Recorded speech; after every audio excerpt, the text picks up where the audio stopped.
Greatest common factor. Hey, we're going to use the list method to find the greatest common factor, and I got some tips and tricks for you. Here we go. My name is Jason Jacobs. This is Math with Jason Jacobs, and we're finding the greatest common factor. Let's do it. So the greatest common factor means the largest number that can go into whatever numbers you want to use. So for example, 12 and 8. What's the largest number that can divide evenly into both 12 and 8? Well, let's list all the factors of 12. Let's see. Well, we know 1 and 12 are both factors. 1 and 12. 1 times 12 is 12. And what else? What times what is 12? 2 and 6, right? I like doing them from least to greatest. So 2 and 6. So instead of doing like 1, 12, 2, 6, doesn't that look weird? You know what I'm saying, guys? So that's why I'm doing it from least to greatest and leaving those spaces there. And then we have 3 times 4, so 3 and 4.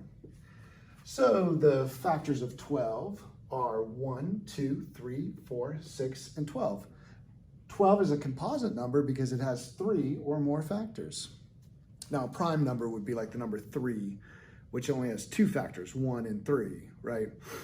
And 2 is actually the only even prime number because 1 times 2. 1 and 2 are its only factors. So 2 is prime, 3 is prime, 4 is composite, 12 is composite, 8 is composite too. Let's do the factors of 8. Well, 1 times 8, and then 2 times 4. Now we have to find the greatest common factor. All right, well, common factors, 1 is in common. That's a common factor, but not the greatest common factor. 2 is in common, but that's not the greatest common factor. 3, no. 4, yeah, 4 is in common. And 6 or 8, no. So the greatest common factor here, greatest common factor of 12 and 8 is 4. So 4 is the greatest common factor here. Now, sometimes you can do it like this, but if you have larger numbers, here's another way you can list the factors. So you could go, like for 24, you could do this, guys.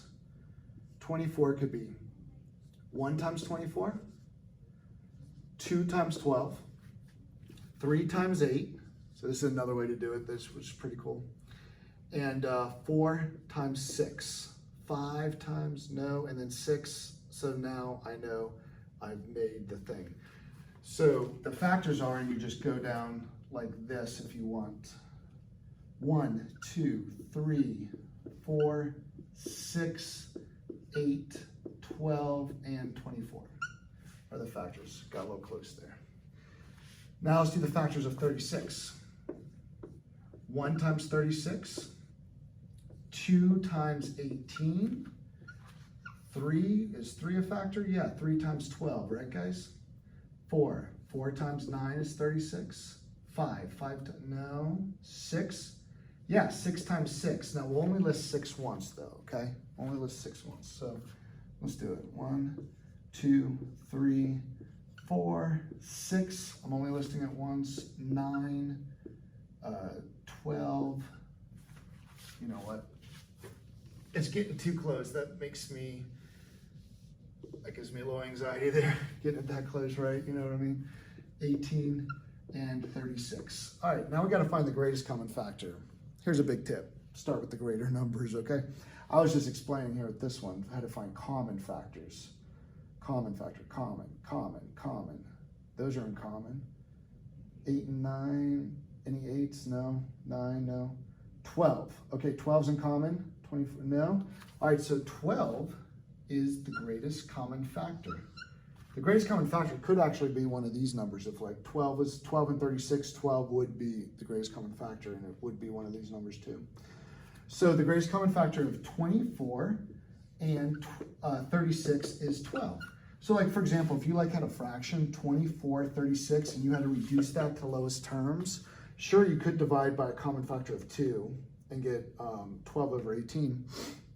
But it's best if you divide it to get right to lowest terms by the greatest common factor, which is 12. So divide by 12, and you get 24 divided by 12 is 2, and 36 divided by 12 is, of course, 3. So 24 over 36 is equal to 2/3. That's just a way you can use greatest common factor. And my name is Jason Jacobs. This is Math with Jason Jacobs. Subscribe if you want to, like if you want to. I will see you next math.